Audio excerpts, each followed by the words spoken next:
Hello and welcome to another episode of the Fully Charged Show podcast, coming to you from the hottest day of the year in the UK, which is very lovely. I'm not complaining. It's been gorgeous. We are shortly, as many regular viewers and listeners will know, heading to Vancouver for the Everything Electric Canada show. We're very, well, it's kind of hard not to look forward to it because it's such a beautiful city. It's such an amazing province. British Columbia is such an extraordinary place. So it is a real joy to catch up with the folks at BC Hydro, who are the energy company in that area, and they're fairly unique in that they kind of run the whole electricity system in British Columbia, and they are an enormous, which is an enormous area. I mean, I can't, as a little European from a small island off the coast of Europe, I can't really get my head around the scale of it. It's just huge. So I'm really pleased today that I've had a chance to catch up with Chris O'Reilly, who is the CEO of BC Hydro, and just such an amazing guy, with such a kind of gentle, grounded, realistic, sensible, long-term view of the energy transition. Not some big either big sort of claiming impossible things or saying it's not possible. It's just like slow steps, gradually improving things for everyone involved, which is all of us. We all switch lights on. We all, a lot of us drive cars. What's powering those cars? We all buy clothes. Where are they made? How are they imported? All those things are affected by the energy system and the grid, and that's his world, and it's fascinating to learn from it. Just to also mention before we dive in with that after Vancouver, we've got another show in the UK at Farnborough in October, the beginning of October, which is also, those shows are amazing experiences. I now feel like I haven't done one for a while because we did, obviously early this year, we did one in Sydney and then we did one in London. And then we haven't done one for a while. So I've kind of got out of the way of them because they are very intense experiences for the crew that do it. And I have to say, for me personally, but amazing as well. I mean, wonderful, wonderful experiences. And the people we meet are just fabulous. So if you get the chance to come along, please do, because they are really exceptional events. And the Vancouver show this year is going to be so much bigger than last year. And last year it wasn't small, but it's got a lot bigger, so many more car companies, so many more things on display, so many more companies involved in home energy stuff. Really looking forward to it. It's very exciting. But that's enough of that. I'll do the subscribe thing now because I'd quite like you to subscribe to the Fully Charged Show podcast. I think it does mean that you will hear some of the amazing people we have on the show, and you won't miss them. And you listen to them when it suits you in your day-to-day activities. That's what I do. I don't download it and listen to it straight away. I go, oh, there's a new Fully Charged show. I'll listen to that. I don't say that because I've already heard it. But, with other podcasts, I do that. So do please subscribe. Do please tell your friends. And, let's hope that more people get involved in what we're trying to encourage, which is a kind of pretty big shift in the way we live and operate on our very small blue planet. So in relation to that, will you please welcome to the Fully Charged Show podcast, Chris O'Reilly, the CEO of BC Hydro in Canada. Love everything electric?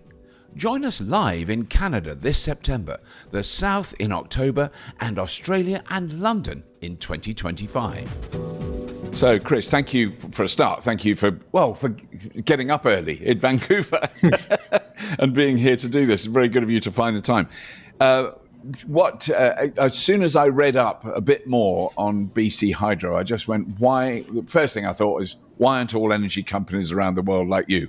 And the stuff that you're doing now is really exciting and interesting. But can we just for the sake of our viewers around the world and listeners around the world, can you just do a quick appraisal as to what your role is there and how you got there and what your experience is in the company? Because I think that's very relevant. Well, I'm the president and CEO of BC Hydro. BC Hydro is the government-owned, Crown-owned electric utility here in British Columbia. We serve 5 million customers across the province. I've been here for 34 years. I started as an engineer coming right out of school and worked all over BC Hydro, and it's been a tremendous career, a great privilege to be here all these years and work with so many great people and do great work. So we're really proud of the company and what we've achieved in the renewable energy space and our growth plans going forward. Because that's what's exciting. I mean, I understood very early on that your electricity generation was essentially, I mean, because of geography. Really, essentially, because of geography, you have such a huge resource of renewables anyway. I mean, I'm assuming that, the way you generated electricity, say 30 years ago, was dictated by the environment rather than we're not going to burn coal. I mean, you didn't need to burn coal. Yeah. It's more the reason, isn't it? Yeah. I mean, utilities exist based on the resources that are available to them. And ironically, we did in the late 50s have a plan to develop a big coal plant. And it was quite a big decision actually not to do that and to build the big hydro stations. So there was some deliberation in that by those who came before us. And they made the right decision, and in our view today, certainly looking back, and we're really pleased to have the flexible renewable system that we have here in British Columbia. Because I mean, it is extraordinary. That I always want to underline it for people that don't know. I mean, is it around 95% of the electricity you generate is renewable? I mean, if you're a consumer in British Columbia, that's where your electricity is coming from. Yeah, it's actually about 98. So we're the highest percentage renewable in the Western system, and something we're really proud of. It's mostly hydroelectric, but we do have some wind and some solar, and I'm expecting more wind and solar in our coming call for power. Right, because I want to get to that in a minute, but because the call for power is fascinating. That is really interesting. But because I went to see a dam that you operate last year, which was a highlight of my very varied career, but I really had a brilliant time there. It was Revelstoke. I've remembered the name. Yes. Revelstoke. It was great. But it's on a scale that is hard to visualize if you come from a little island like I do. I mean, we do have hydroelectric here. We have dams and we have reservoirs, but my goodness, they're like a little puddle in comparison with what you've got there. It is on such an enormous scale.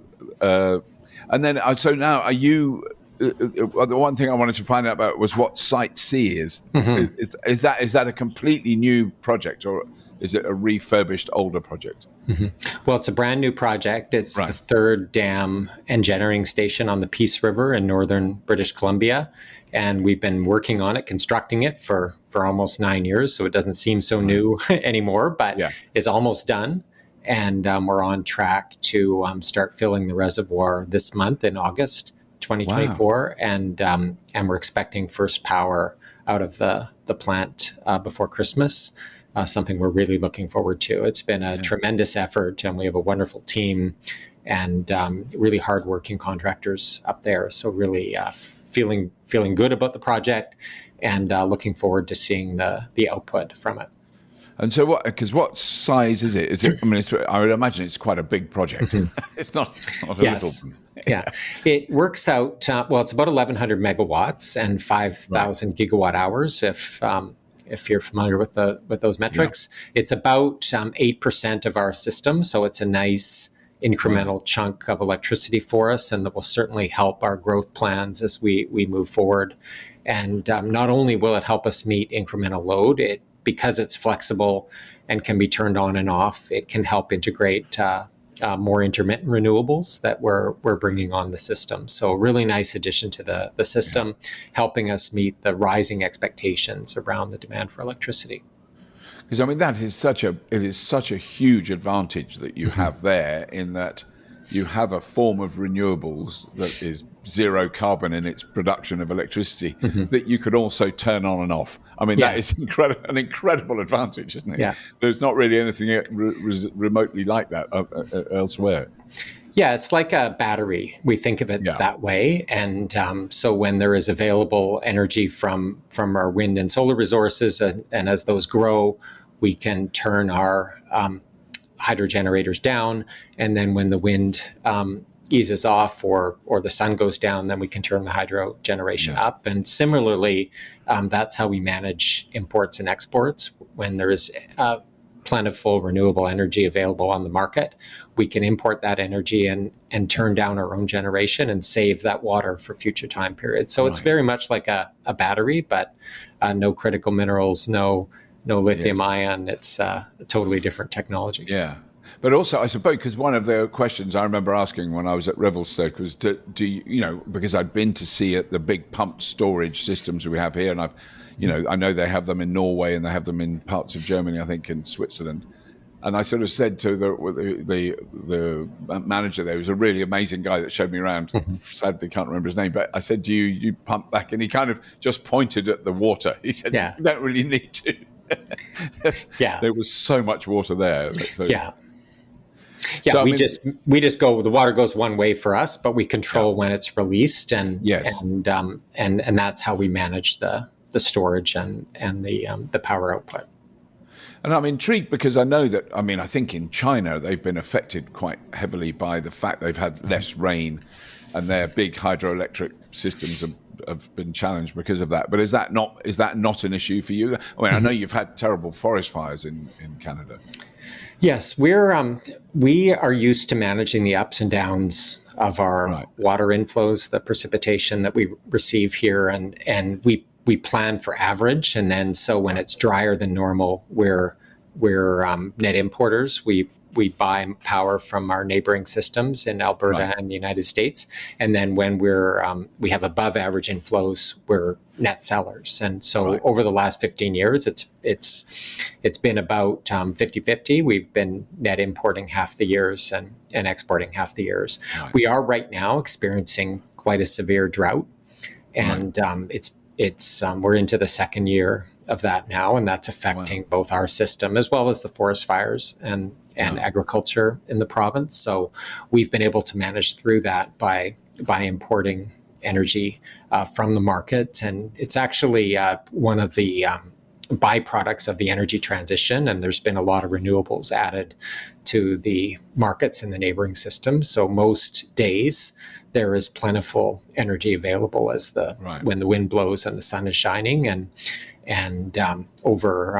when the market's really strained, like we had a very big cold snap in January here, and we were able to turn around and start selling and contributing to the market. So it's the drought is a drought. That happens about once every 10 years here, and it's always a challenge, but we're managing through that as we always have.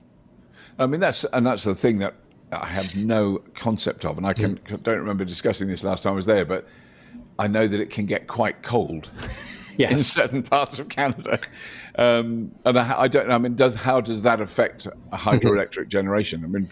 Presumably has an impact, does it? Yes. So we describe ourselves as a winter peaking utility. So our peak loads occur in the winter, typically in December or January at around the dinner time. So our whole system is set up to meet those peaks and ensure our customers have power when they need it. Whereas utilities in the southern U.S. are often summer peaking. So they peak in July and August when the air conditioning loads are really high. So we have to make sure we have water and energy and capacity to meet those peaks. And we had a good test of that this January. There was a big, we call them an Arctic outbreak, and that's when it gets really cold over a broad part of Northwest North America. And we were able to meet our own loads during that period, as well as support our neighbors in Alberta and in the United States. We were net exporters over that cold snap. So a really good test of our system and our employees, and they did really well in meeting that challenge. Because I think that is, I've only experienced kind of Arctic conditions in Sweden and Norway, never in Canada. But when you're in that level of cold, which we never experience in this Yeah. country. You know, I mean, we're talking minus 35 Yeah. plus, degrees centigrade. It is so. You're just standing there going, I can't believe anyone lives here. It's Well, just. I should say in Vancouver, we don't I experience think that kind of cold. I know. So Yeah, we are very fortunate, but in many parts of British Columbia and the north and the interior of the province, they do experience that kind of weather, and they just call that winter. So it's just regular weather in many parts of Canada. But then the call for power. Then this is really interesting because because it feels to me, as an outside observer, you've got so much electricity from so many amazing sources already. Why do you need more? But there's this kind of other. Can you explain what that call for power is? Because it's kind of more. It's multi-layered, really. It's not just we want some more wind power or solar or whatever. Yes. Well, stepping back, I mean, we have seen for the last 15 years or so a relatively flat or constant demand for electricity. And there's been a shift in our industrial mix here away from the forest sector. And that has caused reductions. We've had a growing population, so we have more people coming here and wanting to live and build homes. So we're seeing increases there. And all those things have netted out to very much a flat demand over the last 15 years. We are coming out of that period and seeing a significant potential demand, a significant increase coming from a growing population, growing economy, a growing industrial load. So we're seeing a lot of potential industrial load wanting to locate here in British Columbia. Mines, for example, that are looking to support the energy transition and critical minerals. And we're seeing electrification loads. So more electric vehicles and building heating, those kind of things. All of that translates into a demand for more electricity. And part of that is Site C. Another part of it is the call for power. So we've gone out to the market for a request for proposals for new resources, and we don't tell people exactly what type of resource we want. We want it to be renewable. We want it to be cost effective, and in particular, this time we're looking for significant ownership by First Nations or Indigenous people here in British Columbia, and that's quite an important development as we seek to reconcile between broader Canadian society and our First Peoples in the province. We're really excited about that aspect. We're actually requiring 25% ownership by First Nations. Right. And I mean, I'm assuming that is a fairly big step. I'm just thinking, I know very little about Canadian history, but I mean, just generally speaking, that's not been the case, I think, certainly not in the United States. Yes. And for generations, I mean, First Nations have been off to the side in terms of our economy, and part of reconciliation is to bring them into the economy, and the energy sector is represents a great opportunity for that, and we're keen to take that up, and really excited about the prospects of First Nations reconciliation in this call for power. Right. And I mean, it's not a little bit as well. It's a bit, you're talking about, well, I mean, 3,000 gigawatt hours a year. Is it that is that range that you're looking to yes, and that represents about 5% of our system today, and likely will come from wind and solar power. That's what we're expecting, based on the technology and the economics that we're seeing out there. So a nice addition to our system.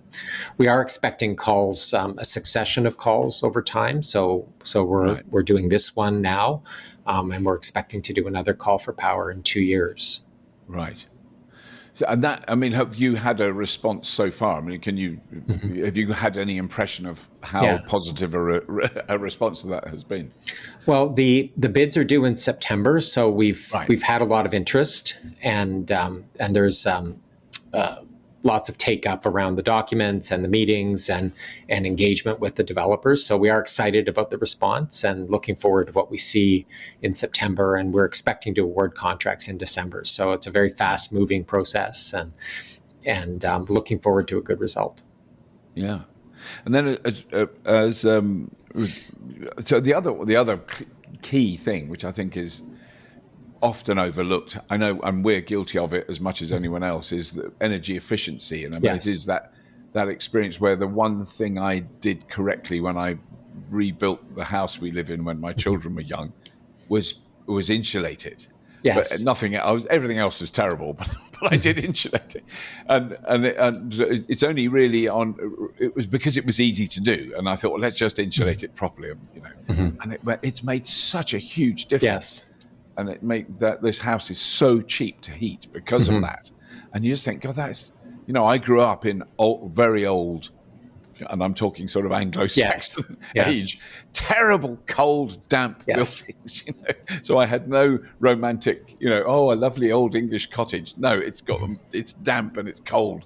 That's what they're like. But I mean, that change I would assume that in Canada in general and in British Columbia, that there's been an awareness of energy efficiency for longer, just because it's if you've got cold winters, you're going to try and keep warm. Yes, so that's been a big part of BC Hydro for the last 3 decades. So we've had a conservation program. It's referred to as Power Smart, and we provide various incentives and information to help our customers use electricity. And that's always been a bit of a paradox for people, and they find it confusing why we would incent customers to use less of our product. But the reason for that is because that helps us avoid building new infrastructure, avoid the cost of that, and avoid the environmental impacts. So conservation is always our best and cheapest option. So we've just ramped up our efforts. We have a 3-year, $700 million program. It's a 60% increase in resources, and really looking forward to helping reduce the demand for electricity or reduce the growth in the demand. And that's an important part of our supply portfolio. It is broadly a very important part of climate plans around the world. The only way we're going to meet the climate targets that we have is to be reducing that the overall demand for energy. So that building efficiency, the insulation that you're putting in your home is a really important part of meeting climate targets. Because I mean, the other one that I know is not specific to you there, but I've heard from power generators here is the impact of LEDs, which are sort of so kind of over there, not one really, it's not really a big deal. And we had all our lights replaced with LEDs a few years ago, and now I go, oh my goodness, the difference has been truly remarkable. I mean, it's one of those sort of slightly ignored changes in the world. I think I don't know have you noticed a reduction that you can relate to that to LED lights, right? Oh, absolutely. And lighting, I always describe lighting as the thing we were created to do, right? We talk about keeping the lights on as a shorthand version of our reason to be. And lighting, in my view, is one of the foundations of our civilization, right? Because it lets you learn, it really extends the day, and it helps you build things in factories, which is critical to our economy. So I think lighting is the thing that kind of sets our civilization apart. And this transformation in lighting that's occurred over the last 15 years is absolutely remarkable. Like LEDs use a fraction of the energy of incandescents, and they provide the, unlike compact fluorescent lights, which, was always a hard sell with customers. LEDs are a great product. So we've seen a significant savings from LEDs, and that's one of the things that's contributed to our flat or constant demand for power over the last number of years. But a very positive thing, because customers are getting the same benefit without incurring the same costs. So a really great development for our society.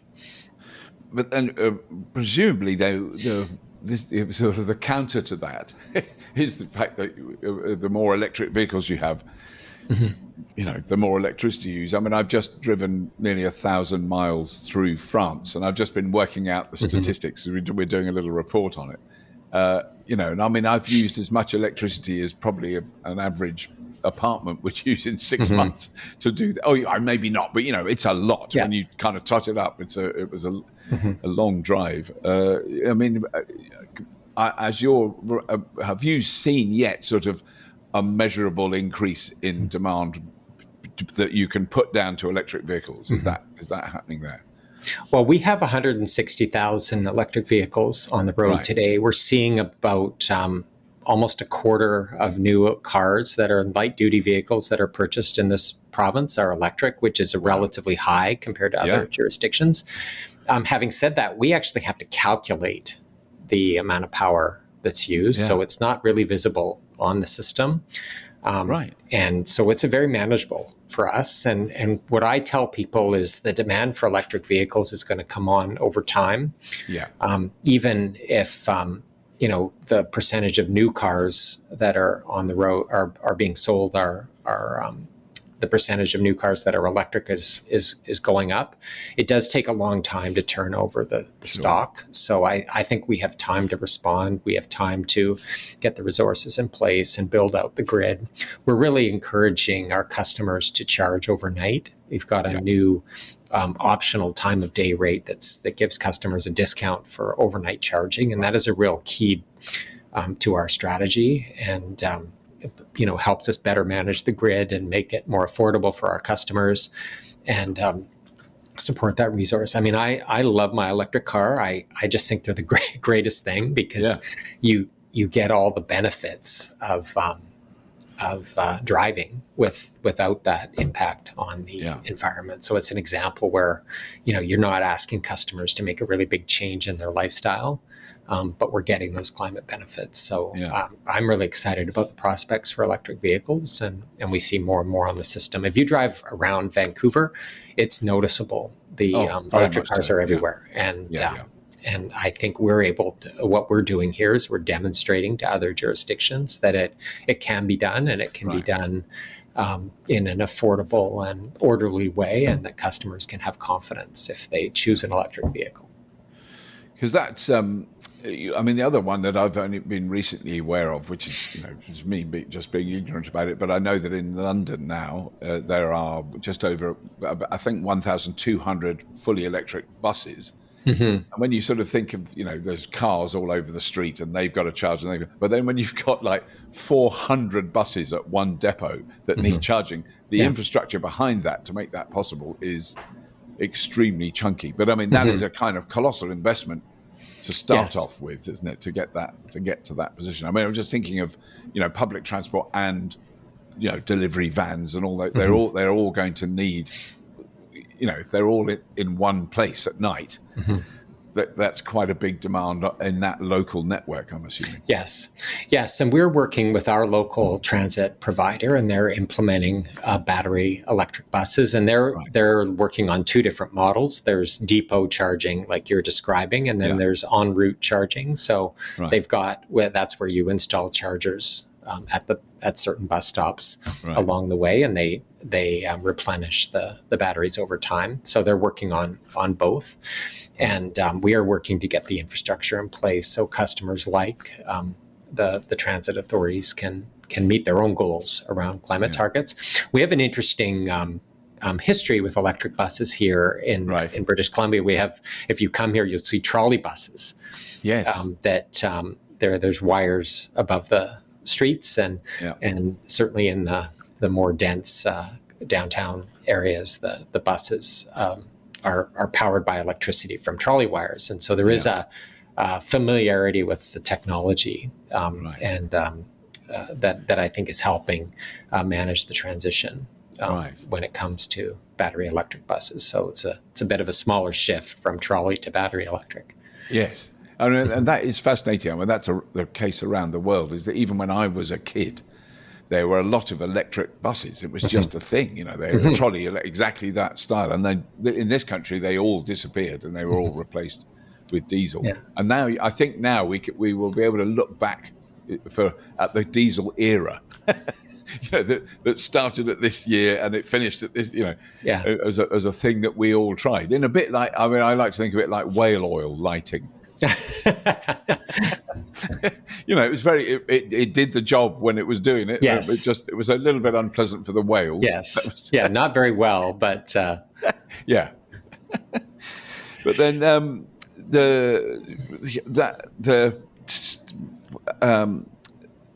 10-year capital plan. So that is, because that's what it's on such a scale. I think of things as like when I put a battery in my house, I had to kind of plan the economics of doing that. But you're working on such huge, it's such huge budgets and such huge geography, if nothing else. I mean, it's a very big area of the world that you're dealing with. Yes, the energy transition is a significant challenge for our industry, and we really appreciate the expectations and how society is counting on us to deliver and ensure that the power is available. So we've talked about supply, Site C, the call for power, our energy conservation efforts. The capital plan is about ensuring that both the existing system continues to be reliable, as well as we can get power, more power to where our customers need it. So it's really about building out the grid, extending the grid, making it more resilient and robust, and able to serve growing expectations for the use of electricity. Yeah. Because so I make sure I understand, for instance, in this country there are power supply companies that generate electricity or buy it, or and deliver it to we pay them as individuals. We pay that to them, but the actual grid itself, the transmission behind that, is either run by the national grid or by local area, district network operators, they call it. But do you control and run and invest in and build the grid from the top to bottom in British Columbia? Is that how BC Hydro operates?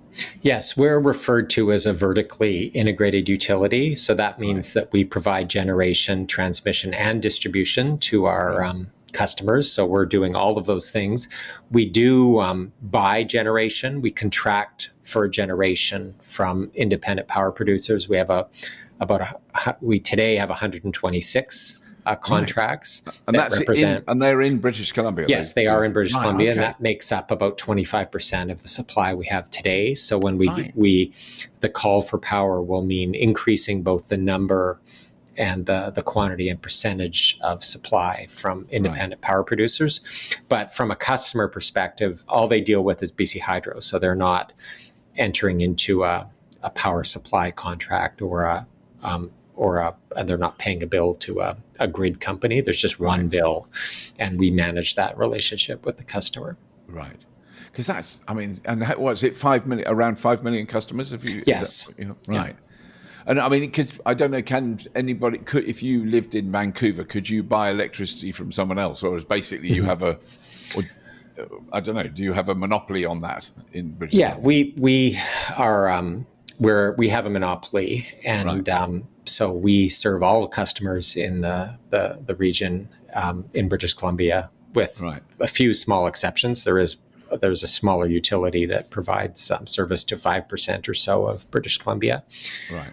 But we are the main provider here, and we don't take that monopoly status for granted. We work really hard to support our customers and ensuring they're getting good service, and just knowing that that's an expectation. We do feel just with the new service models, whether it's internet banking or home delivery, Amazon, and all that, the expectations of customers are rising, and we're working really hard to meet those, notwithstanding that we are a monopoly in this sector. Right.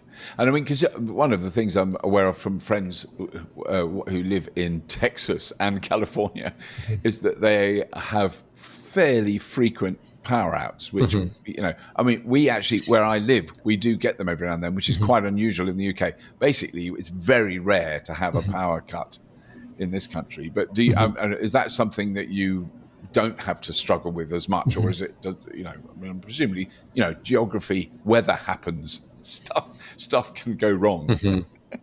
Yeah, weather happens for sure. And we have windstorms in the fall and winter, and we have significant power outages.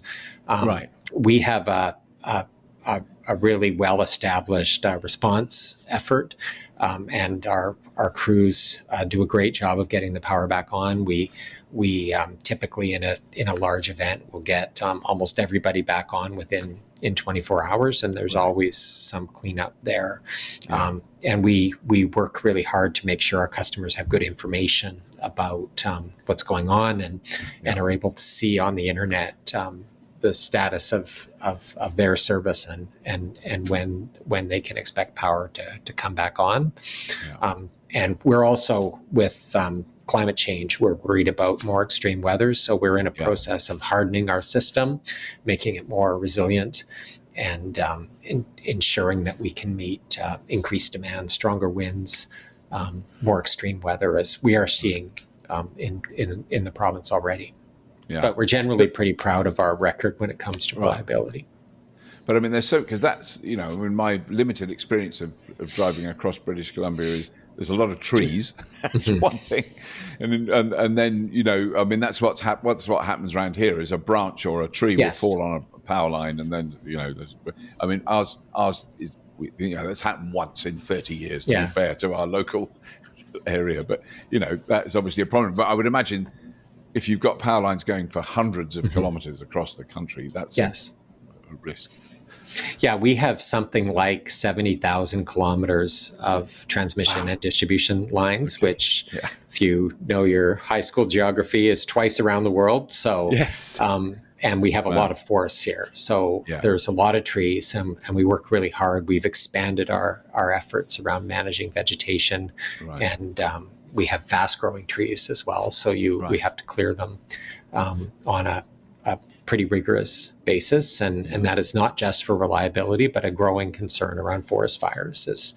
As you're probably aware, we've experienced some pretty tough forest fire seasons, so we need to keep the vegetation back, both to protect our assets and ensure we're not causing fires when trees come down on the lines. No, it is a big huge challenge. And the other thing, I suppose, is that your population density is changing. I mean, because obviously Vancouver, stunningly beautiful city. It doesn't surprise me at all that people want to live there, and that population is growing. But then, from what I understand, further north on the further north coast, there is a lot of development, industrial development, mining related stuff. And would there, say, if you go back, I don't know, 30 or 40 years, I'm assuming there wasn't a huge demand for electricity in those areas, and is that something that's, that's a big. I don't know how far geographically we're talking, in terms of when you say northern British Columbia coast. I don't know how far that is. Yeah, it's a vast province. The distances are just incredible here, and you really feel that when we're planning and installing new infrastructure. So we are seeing significant potential industrial growth on the north coast, the northwest corner of British Columbia. We went out for a request for proposals from customers, expressions of interest, and got a tremendous response from a whole range of industries. And we are seeing the need to expand the transmission there. So we're working to build a new transmission line west from Prince George to the coast, and support growing loads along the way and on the north coast. So really exciting opportunity for us, and that is a significant port in Canada. It's actually quite a bit closer to Asia than Vancouver. So there's some interesting geography when you look at the map, and so there's a lot of potential expansion of the ports in the north, and we're working to support that with our customers. But then, because that is I'm sorry, because I'm just trying to get my head around the geography. Because when you look at a map that's gone flat, it looks like Canada and Asia are a long way. But actually, you've got to remember that actually we're on a globe. Sorry, I didn't respond to that in a very intelligent way. I'm slightly ashamed, but I can understand that. So that makes a big difference that it's that close. So one of the the other aspect of because we're very excited about coming back to Vancouver for the Everything Electric show, rebranded. But I mean, it's something that I was just experienced in last week when I drove across France. Is to do with the charging infrastructure. Yes. And I just would love to know your take on that, because that's the thing. I drove across France, I don't know what, probably 7 years ago, and there were chargers, but my goodness, they were rare, and a lot of them didn't work, and it was a challenge. I couldn't believe the difference in France. Yeah. You drive up to like a big supermarket car park, and next to a highway, and there would be 40 or 50 ultra rapid chargers, just rows of them. I mean, amazing. And that's happening in this country too. But I mean, that's something that you are involved in building that charging infrastructure. Yes. And as you point out, it's really important, right? Because that gives customers confidence that they can travel and go on the road and have charging when they need it. So we are investing in the charging network. We have a 10-year plan to build 3,000 ports in the province. We today have about... sorry, when you say ports, do you mean out? Is that a outlet? Yes, outlets. Right, okay. So, and we're moving to, like you say, in France, we're moving to large numbers of ports at an existing site. So rather than one charger here and one charger there, getting a whole cluster of chargers. And it's really important that customers have confidence that when they go, there's not going to be a long line, and that they can charge quickly. So we're and that there's reliability, so that when the chargers when they go to the charger, it's working. So we've made a considerable investment in that. We're moving to larger chargers. So when we started, they were 25 or 50 kilowatts, and that would take a while to charge a car. At the last fully charged show, we introduced our 180 kilowatt chargers, and those are being rolled out around the system, and we're actually seeing a shift to 350 kilowatt chargers as well. So all of that is intended to speed up the time and allow more customers to use the infrastructure and get going on their travels. So we see that as a really key part of the transition to electric vehicles, is that public charging network. And we see that as a core part of our business at BC Hydro to support that. And so we're focused on the all the major routes, the transportation routes, the highways in the province. And our goal is that there be chargers every 150 kilometers, and we will have achieved that this summer. We're not done, of course. We'll need to keep building out the chargers and ensuring more ports at each station. But this summer we will have achieved the target of customers being able to access a charger every 150 kilometers on the highways in the province. But that's, I mean, what I think the other, I'm saying unfair advantage. It's not really unfair because it's just the reality of what you have. But one of the problems we have in this country is, because of that sort of multi-layered grid and generator, that there'll be a company that wants to put in 25 or 30 chargers at a location, but they can't get the grid connection. Yes. And then they've got to negotiate with the grid operator, and then the grid operator's got to negotiate with the national grid. And that. And I think the current government in this country are now trying to speed up that process. But you have, in a sense, you go, well, we need put some wires in there for these chargers. Yeah. You don't have to talk to anyone else. Still costs money to do it, but it's.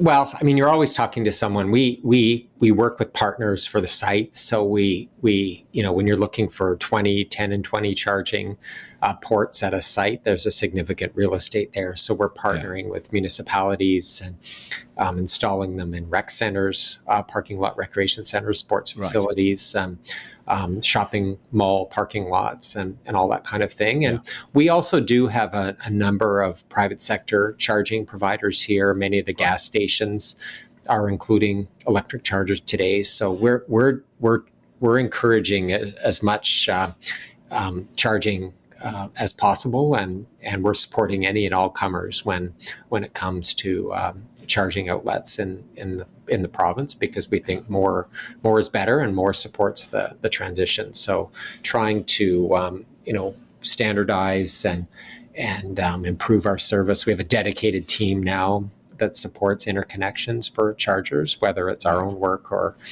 third parties, and doing everything we can to get as many built across the province as we can. Yeah.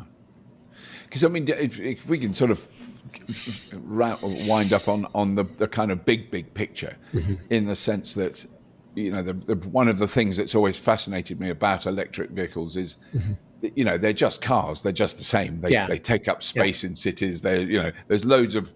They're not the kind of perfect solution for all mankind, but they do shift such enormous, you know, in a sense, enormous industries. You know, the oil industry kind of. I don't know if it's the biggest industry on the planet, but it's very, very close to being that, I think. And if we burn less of it, I mean, I've been talking recently to people who work in the oil industry about the long-term future, and this is people who are very aware. They're not they're not the ones who are saying there's nothing wrong, we'll just carry on burning it. They're going, we know there's a problem. And, you know, it is about the fact that we have so many products coming out of it. I'll get to my point, actually. But there's so many good things that come out of us using oil. You know, the bad one is burning it. And so it's whether we can do that. But, you know, one of the big consumers of electricity in this country are oil refineries, which till I went to one, I had no idea. I never realized they actually consume considerable amounts of electricity. And I mean, do you see that big picture changing if, say, you in British Columbia, you're getting to sort of 40-50% of ground transport was electric? That's got to shift things in a big way. Yeah, it's an important for us. We don't have big coal plants to shut down. We don't have big single emitters to shut down. So we need to reduce emissions all throughout the economy, and transportation is a big part of that. And like I said, it's one of those areas where we're not asking customers and citizens to make a big sacrifice, right? They still get to drive, they still get to have a personal vehicle, but we're offering them an opportunity to do that without emitting carbon. And I think that's really exciting and a really important part of the transition. I think you're pointing out just how wrenching a transition this is. And fossil fuels are very much embedded in our economy in so many different ways, whether it's plastic or cement or steel and many fundamental products that we rely on every day. And, so we need to, where we can, make changes like adopt electric vehicles. We have to push really hard to achieve that, I think, to meet the goals. Sure. And I mean, I think one of the things that I've become slightly obsessed with is the kind of heavy industrial processes that have in the past relied entirely on fossil fuels, steel, concrete production, those sort of things. And they're sort of slowly emerging. Well, actually, we've started making steel, you know, by using electricity and hydrogen. And, you know, there's a stainless steel plant in Sweden that's now successfully operating, and it uses no fossil fuels at all, which is amazing. I mean, I would have thought you're in a prime position to kind of help facilitate that. I'm guessing. Yes. And we are supporting our industrial customers to use more and more electricity. So we have a lot of our extractive industries here. So copper mining, for example, and there is a push to use electric trucks, hybrid trucks, in place of diesel-powered trucks, and we're working with individual mines to achieve that. We've seen some great success on that in the province, and a lot of take up. We do export a lot of natural gas from British Columbia, and that is an important part of the energy transition. And there is an opportunity to do the processing of that gas, including the liquefaction when we're producing LNG with electricity. So we've got quite a lot of electricity demand from current and expanding natural gas customers, and as well things like port facilities and more basic manufacturing. Their customers are trying to use more and more electricity in place of fossil fuels. And what we're really heartened by the number of customers that we have that have their own goals, their own ESG goals, or their own commitments to reducing their emissions, and that is really driving the customer demand for electricity and interest in BC Hydro. So that's really exciting for us. Yeah. No, I mean, it is fascinating to hear, how you're operating there. It's so different to the system I'm used to here. And in fact, and in many countries, it's, I think the advantage, what I love about what you're doing is you do have these advantages, but you also acknowledge them and you're showing other people how you're taking advantage of that, which I think is, critically important. Because from what I can remember from talking with you in the past, you get visitors from other countries. Yes. Go, how do you do this? Yes. And it's important that, we're in Canada and British Columbia, we're a relatively wealthy jurisdiction. Yeah. We have benefited greatly from historic emissions. Yes. And I think we have an obligation to lead and show what can be done and demonstrate to others around the world that there's the energy transition can be successful, and that we're leaders in that. So we're really committed to that work and appreciate the opportunity to tell that story through you, Robert, and the Fully Charged Network, and looking forward to seeing you here in September for the Everything Electric event. Well, I really hope you enjoyed that. Thank you so much for watching. Thank you for downloading these episodes and listening to them. Thank you for all the support you give us. Hopefully we'll see you either in Vancouver or in London or in Sydney, Australia, where I can't remember where else is coming up, and Farnborough. Sorry, yes, I'm getting in with, anyway, somewhere. And that's it. As always, if you have been, thank you for listening and watching.